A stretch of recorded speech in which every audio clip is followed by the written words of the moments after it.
कानपुर में मानसिक रोगों के बढ़ते मामलों को देखते हुए वर्ष 2021 में एमडी कोर्स प्रारंभ किए जाने हेतु 20 बेड युक्त मानसिक रोग जनरल वार्ड एवं 10 बेड युक्त नशा मुक्ति बोर्ड का प्रस्ताव जीएसवीएम मेडिकल कॉलेज के प्राचार्य डॉक्टर संजय काला ने शासन को भेजा था। इसके बाद 23 जनवरी 2024 एलएमओ शासन द्वारा उनके इस प्रस्ताव को स्वीकृत करते हुए 2117 लाख रुपए स्वीकृत किया गया है, जिसकी प्रथम किस्त 529 लाख रुपए जारी किया गया है।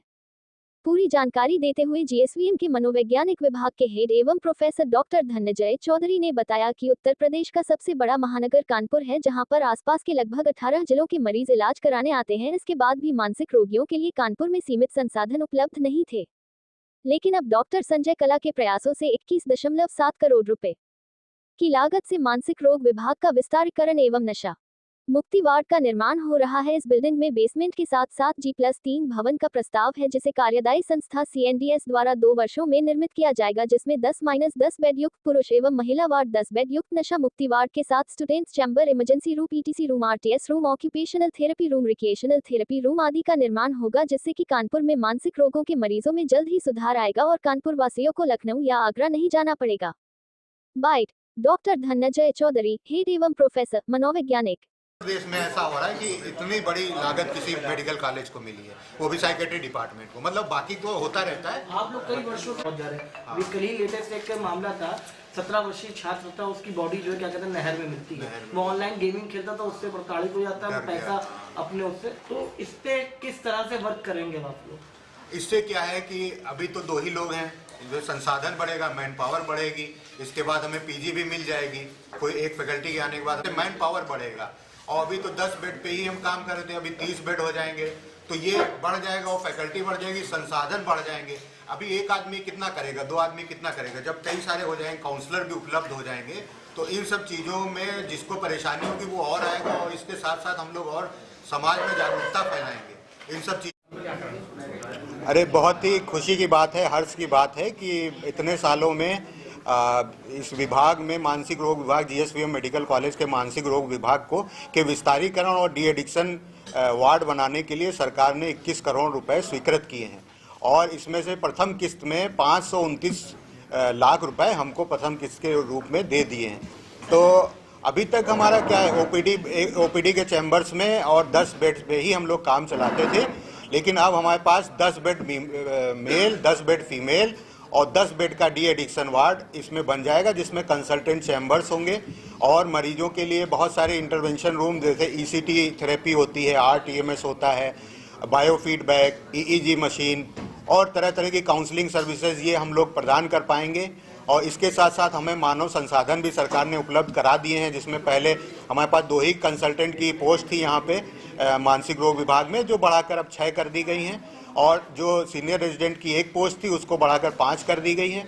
उसी प्रकार से नर्सेज, जो पैरामेडिकल स्टाफ थी, नर्सेज की पोस्ट करीब 35 सैंक्शन करी गई हैं। उसके साथ साथ क्लास 3 में store keeper, record clerk, social worker, occupational therapist और उसके साथ साथ class 4 employees and outsourcing employees भी दिए गए हैं, जिसकी प्रक्रिया चल रही है। और इसमें CNDS कार्यदायी संस्था, इसको ये काम दिया गया है और उन्होंने कहा है कि 2 वर्षों में ये कार्य पूरा कर लिया जाएगा। ये G+3 बिल्डिंग है, जिसमें बेसमेंट भी बनाया जा रहा है और G+3 की पूरी बिल्डिंग है। देखने में आ रहा है कि जो मानसिक रोग बढ़ रही है, हाँ, लगभग 4 सालों में दोगुने हो चुके हैं। हाँ, तो इस पर कितने आप प्लान है, कंट्रोल करेंगे?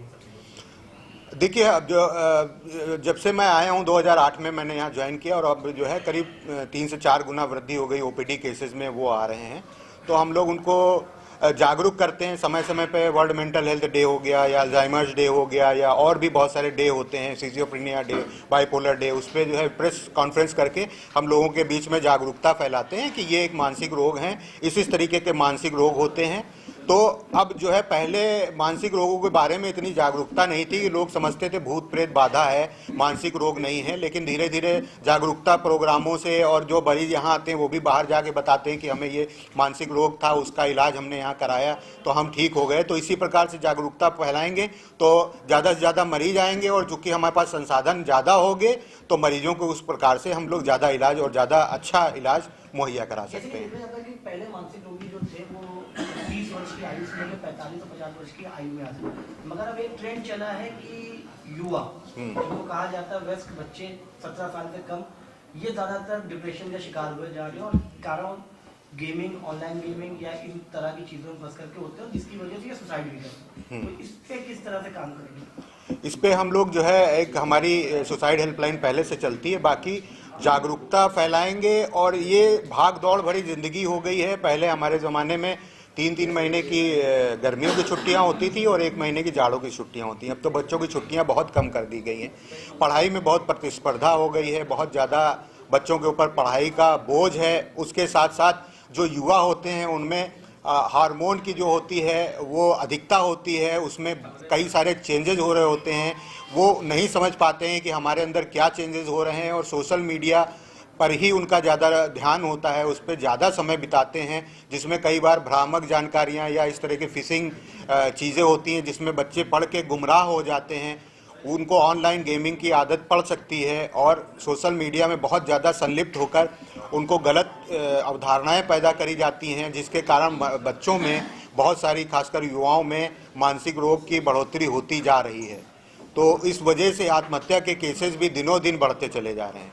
तो उसमें हम लोगों को जो है, जितने हम लोग, हमारे पास संसाधन बढ़ेंगे उसी प्रकार से हम लोगों की उसी प्रकार से ज़्यादा सहायता भी कर सकेंगे। सर, जो सुसाइड हेल्पलाइन की बात की जाती है, अभी सुसाइड हेल्पलाइन में लगभग कितनी कॉलें आती हैं और आगे क्या उम्मीद है कि और आ सकती हैं?